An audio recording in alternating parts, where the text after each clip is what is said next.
बाग फलक भाई है क्या, को बताएगा दोस्त भाई? चले ठीक हो गया। फदक बेसिकली तौर पे किसी बाग का नाम नहीं, फदक जो है इलाके का नाम है, ठीक है। रसूल पाक सन 6 हिजरी ज़िकात के महीना अल्लाह के नबी 1450 यारों को लेकर गए मदीना उम्रा करने के लिए। मदीने वालों ने नो एंट्री का बोर्ड लगा दिया, जैसे इस्लामाबाद में फैजाबाद पे बोर्ड लगा दिया था बाबा खातिम के लिए हुकूमत ने, ना भाई नो एंट्री।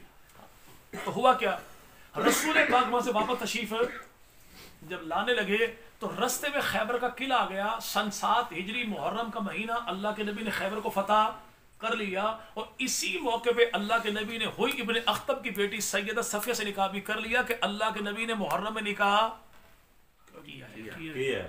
अल्लाह के नबी ने मुहर्रम में निकाह किया। लेकिन एक बात ज़हन में रखिएगा, अगर कोई बंदा निकाह करे मुहर्रम में, इसलिए कि नबी ने निकाह किया मुहर्रम में, जनाब अली ने निकाह किया मुहर्रम में, उस्मान इब्ने अफ़ान का निकाह हुआ मुहर्रम में, जनाब हुसैन इब्ने अली के बेटी सैयदा फातिमा का निकाह हसन मुज्तबा के बेटे जनाब कासिम के साथ हुआ तो मुहर्रम में। मैं भी निकाह करूंगा मुहर्रम में, अल्लाह उनकी निस्बत से मुझे मोहब्बतें बरकतें अता कर दे तो बिल्कुल ठीक है ना भाई। लेकिन अगर कोई निकाह करे मुहर्रम में इसलिए कि आले नबी पर जुल्म हुआ था और मैं निकाह के नाम पे ड्रामेबाजी करूंगा, खुशी मनाऊंगा, तो फिर मुफ्ती मैं हूं, फतवा ये कि ऐसा निकाह भी हराम है, पैदा होने वाला तुखम भी हराम है। बेशक कि जिस अमल की बुनियाद बुग़्ज़ आले मोहम्मद पर हो वो खुदा के यहाँ भी मरदूद है, हमारे यहाँ भी मरदूद है। रहा ये मौका नबी पाक तशरीफ लाए तो खैबर फतह हो गया। खैबर क्या था भाई, और खैबर एक किले का नाम नहीं, वहां पे 9 किले थे। कितने? 9 किले। फाजिल अलवी साहब ने कहा कि देखो पैगंबर मदनी करीम के सहाबा से किले फतह नहीं हुए, आखिरी छक्का तो आखिर मौला अली ही ने मारा। हम कहते भाई आखिरी छक्के का इनकार नहीं, लेकिन जो पूरी टीम ने इनिंग्स खेली उसका इकरार तो कर लेना भाई। जी भाई, पूरा मैच सिर्फ एक छक्का तो नहीं था ना भाई। जी भाई, हाँ, तो वो पहले 8 किले फतह किसने के? पैगंबर के सहाबा ने, जिसमें जनाब अबू बकर ने भी किला फतह किया, जनाब उमर ने किला भी फतह किया।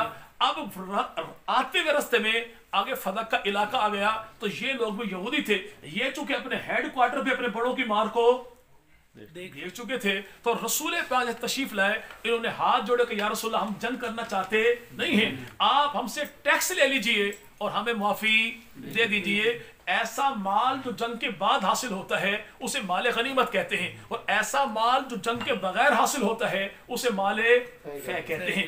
अब माले गनीमत कहाँ तकसीम होगा ये भी कुरान ने बताया, और माले फै कहाँ पे तकसीम होगा ये भी कुरान ने बताया। कहाँ बताया? सूरह हशर है, इब्तदाई 8 आयात। तर्जमा मकबूल पढ़ना चाहें तो जेब में मौजूद, मैं भी पढ़ा देता हूँ आपको भाई, ठीक है भाई, या सुन्नी तर्जमा पढ़े तब भी मामला क्लियर है। यहाँ पे अल्लाह रब्बुल इज्जत ने इन माले फै के खर्च करने का मसारिफ बताया। क्या भाई?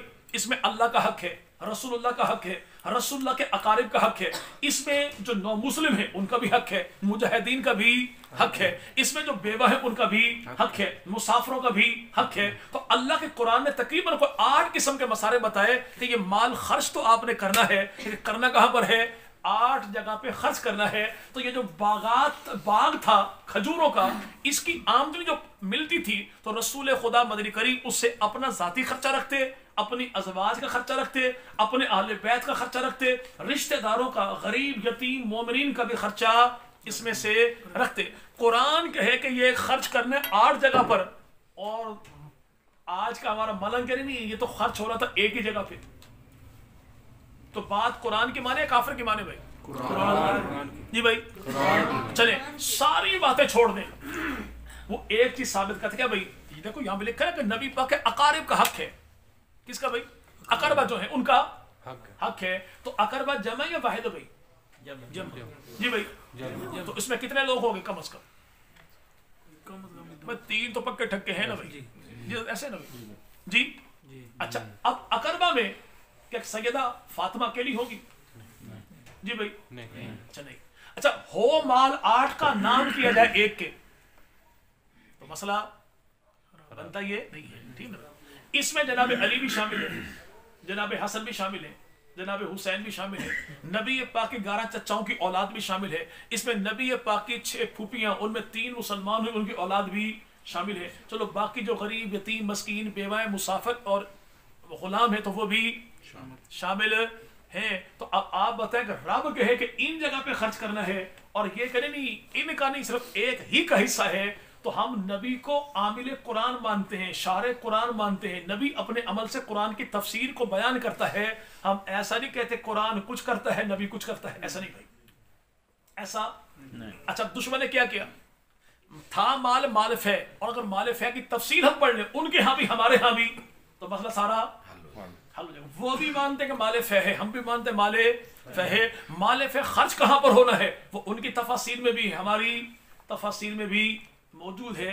अब यारों ने किया क्या, उन्होंने नहीं, असल में मसला ये था कि अल्लाह के नबी ने अपनी जिंदगी में ये सैयदा फातिमा के नाम कर दिया था। पहली बात तो कि हम नबी को बददियानत कभी भी बददियानत कभी भी नहीं मानते, ठीक है ना भाई। अगर नबी ने नाम कर दिया, हिबा कर दिया था, तो हिबा होता कब है कि मैंने गिलास इनको दिया, इन्होंने उस पर कब्जा कर लिया, तो ये हिबा हो गया। मैंने पलाट दिया, इन्होंने उस पर कब्जा कर लिया, तो इसे क्या कहेंगे, हिबा कहेंगे। और विरासत किससे कहेंगे कि जो बंदा पीछे कोई चीज छोड़ के चला जाए। अब आधे मोमिनीन कहते हैं कि ये हिबा है, और जो विरासत कहते हैं झूठे हैं, और आधे कहते नहीं ये विरासत है, जो हिबा कहते हैं वो झूठे हैं। और हम किसी को झूठा नहीं कहते, हम कहते दोनों सच्चे हैं, दोनों सच्चे हैं। अल्लाह करे कल दोपहर तक आप इस बात को समझ जाए कि मैंने दोनों को सच्चा क्यों कहा, दोनों झूठे हैं। अच्छा, बहाई में विरासत कहते हैं किसे भाई, जो चीज मरने वाला पीछे छोड़ जाए। अब प्रॉपर्टी जो है वो मेरे भाई होती दो तरह की, कितनी, दो तरह। अखबारात में खबर लगती, चकवाल टाइम्स में, फुला इब्ने फुला ने अपने बेटे को बाबाजा नाफरमानी आग कर दिया, किससे, मनकूला गैर मनकूला जदाद से, ठीक है ना भाई। अच्छा, मनकूला जदाद क्या है, गैर मनकूला क्या है। मनकूला कहते हैं ऐसी जायदाद जिसको एक जगह से दूसरी जगह मुंतकिल किया जा सके, और गैर मनकूला कहते हैं ऐसी जायदाद जो एक जगह से दूसरी जगह मुंतकिल ना हो सके। तो ये मकान मनकूला या गैर मनकूला, जी भाई। अच्छा, जमीन मनकूला गैर मनकूला, जी भाई, ठीक है। दरख्त मनकूला गैर मनकूला, बाग मनकूला होगा गैर मनकूला होगा, गैर मनकूला क्या होगा भाई। तो फदक क्या था, या जमीन या बाग, तो जमीन है तब भी गैर मनकूला है, बाग है तब भी गैर मनकूला है। अब गैर मनकूला जो प्रॉपर्टी हो उसके बारे में फिका जाफरी में उसूल क्या है, तो आयतुल्लाह सिस्तानी ने अपनी किताब तौजील मसाइल में लिखा, और इनकी बाकी जो फिका की किताब उन तमाम में लिखा है कि गैर मनकूला प्रॉपर्टी में फिका जाफरिया में औरत का हिस्सा कोई नहीं, औरत का हिस्सा, औरत का हिस्सा। तो उनसे को मामा पहले अपने मजहब में हिस्सा तो साबित कर ले। अच्छा, अबू बकर ने हिस्सा क्यों नहीं दिया, हम कहते हैं इसलिए कि अबू बकर शिया था। अबू बकर चूंकि मजहब शिया में गैर मनकूला प्रॉपर्टी में औरत का हिस्सा है कोई नहीं, इसलिए अबू बकर ने दिया कोई नहीं, ठीक है। तो सैयदा ने हिस्सा क्यों मांगा, कालों का मुंह काला करने के लिए, ताकि पता लग जाए मेरा ताल्लुक सुन्नियों के साथ है, क्योंकि सुन्नियों के यहाँ गैर मनकूला प्रॉपर्टी में औरत का हिस्सा होता है। भाई है ना प्रॉपर्टी में हिस्सा, जमीन में हिस्सा, जी भाई। तो हमारे यहाँ तो हिस्सा है, तो सैयदा ने क्यों मांगा, क्योंकि वो अहले सुन्नत में से हैं। अबू बकर ने क्यों दिया, वो शियों में से है ना।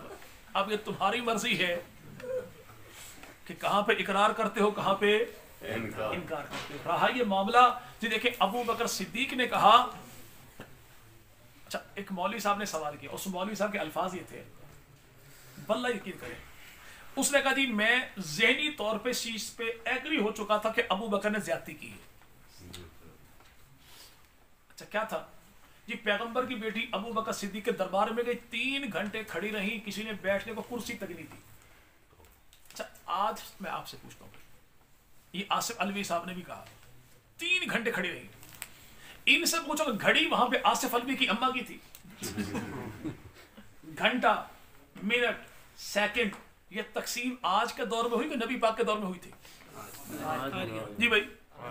अच्छा अबू बकर का दरबार को था, खुदा की कसम कोई नहीं था दरबार, कोई सैयदा गई, अल्लाह की कसम नहीं गई,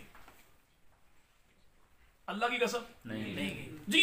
जो पैगंबर की बेटी को पैगंबर की बेटी का हक दे, कौन होता है, हम कहते हैं वो नबी होता है। क्या तो भाई आप कहेंगे क्यों, अबू बकर तो नायब रसूल है, अबू बकर ने वो किया जो अल्लाह के नबी ने किया, गुलाम आ गए, तकसीम करना शुरू कर दिया। जनाब अली ने कहा सैयदा फातिमा से, अल्लाह के नबी तेरे बाबा गुलामों को तकसीम कर रहे हैं, एक गुलाम तू भी ले, घर के काम धंधा तो करेगा ना। सैयदा गई, जो बाबा के दरबार में शर्म से ना बोल सकी, वो गैरों के दरबार में कैसे बोल पड़ी थी। खड़ी खड़ी वापस आ गई।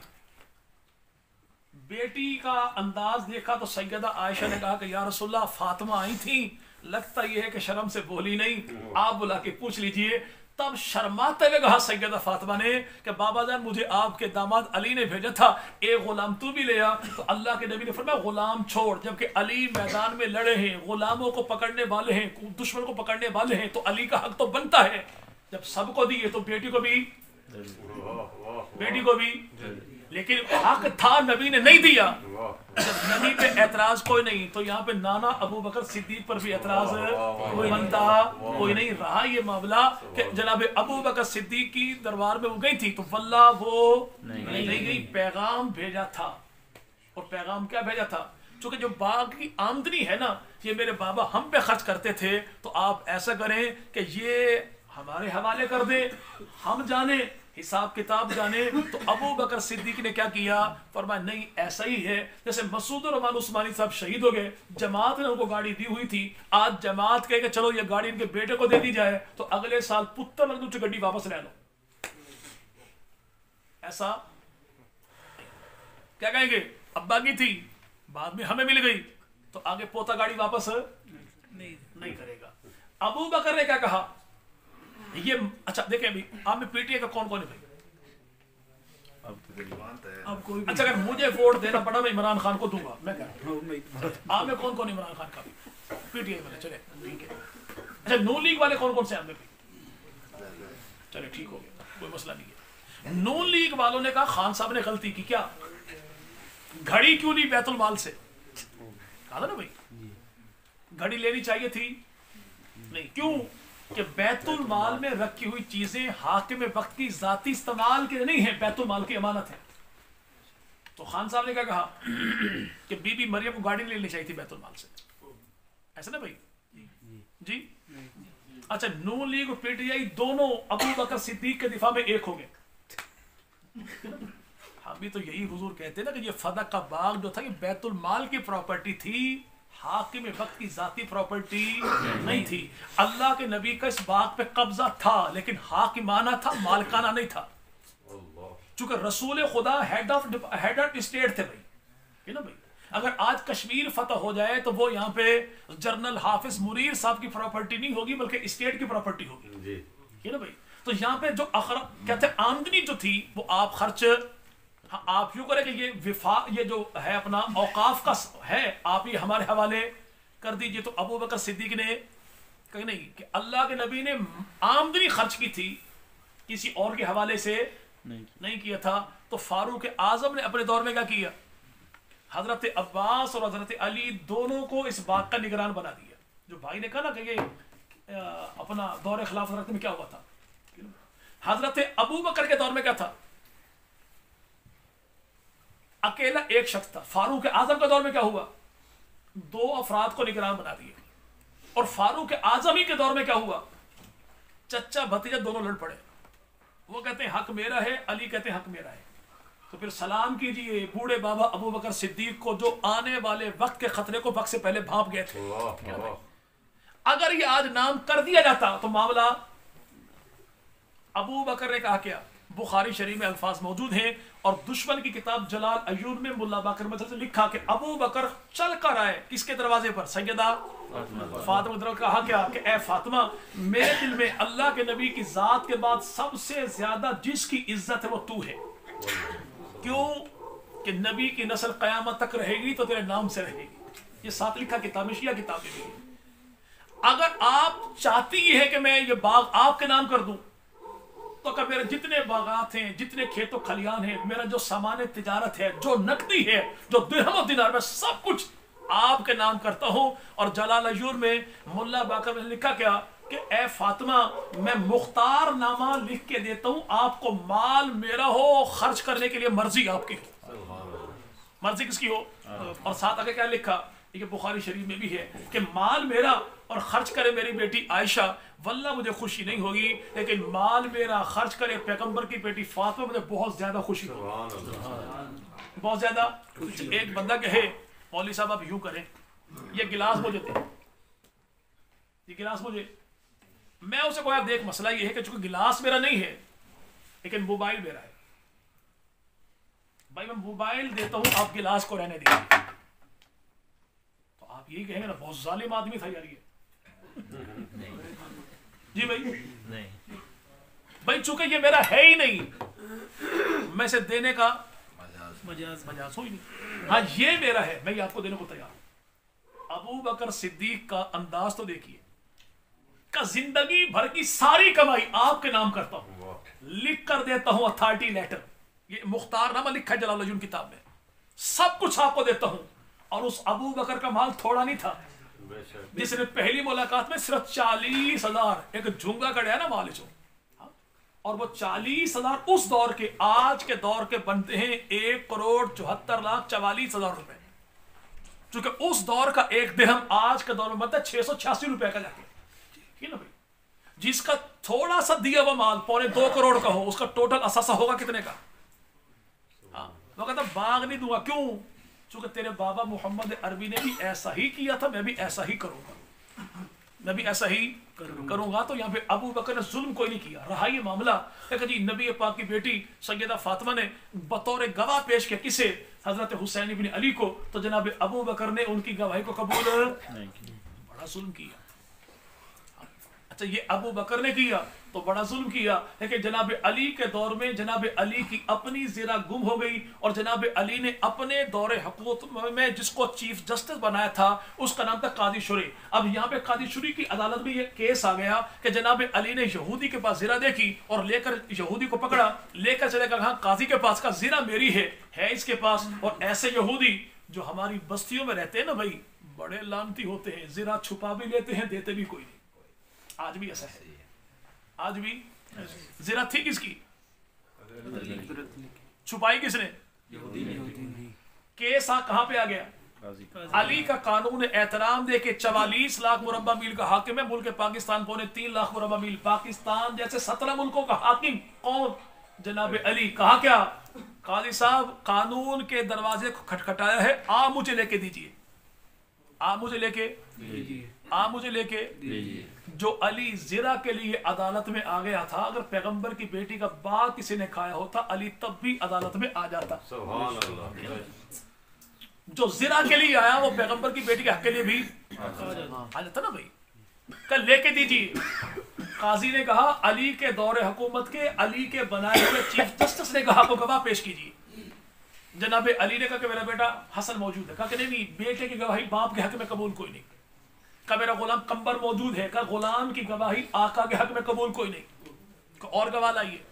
का फिल वक्त मेरे पास कोई और गवाह नहीं है। तो काजी ने ज़रा उठाई, दी यहूदी को, कहा कि जब तक अली को और गवाह लेके नहीं आता उस वक्त ज़रा आपके पास रहेगी। जब ये मामला हुआ तो यहूदी बोल उठा, कहा कि काजी साहब ठहरिए, मैं गवाही देता हूँ ज़रा भी अली की, आज के बाद में गुलाम भी अली का, गुलाम भी अली का। अच्छा अब मामले अली के दौरे हुकूमत में अली के हक में अली का काजी अली के बेटे की गवाही कबूल न करे, ये तो अदालत का शाहकार हो गया। और पैगंबर की हदीस से टकराने वाले अमल के मामले में जनाब अबू बकर पैगंबर के अल्फाज की लाज रखे, नबी के नवासे की बात को तस्लीम न करे, तो ये जुल्म कैसे हो गया? तो याद रखिएगा भाई, यहाँ पे जो हदीस हमारी बुखारी शरीफ में है ना भाई, कि अंबिया की विरासत दिरहम दिनार नहीं होती, बिल्कुल उसी अल्फाज, वल्ला एक लफ्ज भी आगे पीछे कोई नहीं, उसी अल्फाज में वही हदीस अल काफी किताब में जिल्द नंबर 1 में सफ़ा नंबर 18 पे मौजूद है। फर्क इतना है कि हमारी किताब में अबू बकर ने रिवायत की है, वहां पे इमाम जाफर सादिक कहते मैंने हदीस सुनी अपने बाबा इमाम बाकर से, और इमाम बाकर कहते मैंने हदीस सुनी अपने बाबा ज़ैनुल आबिदीन से, और वो कहते मैंने हदीस सुनी अपने बाबा हज़रत हुसैन से, वो कहे मैंने सुनी अल्लाह के जनाब अली से, और अली कहे मैंने सुनी अल्लाह के नबी से कि अंबिया की विरासत दिरहम दिनार नहीं होती। अगर हमारी किताब में है तो बिल्कुल कड़वा है, अगर तेरी किताब में तो मीठा मीठा क्यों है भाई? ये ना भाई,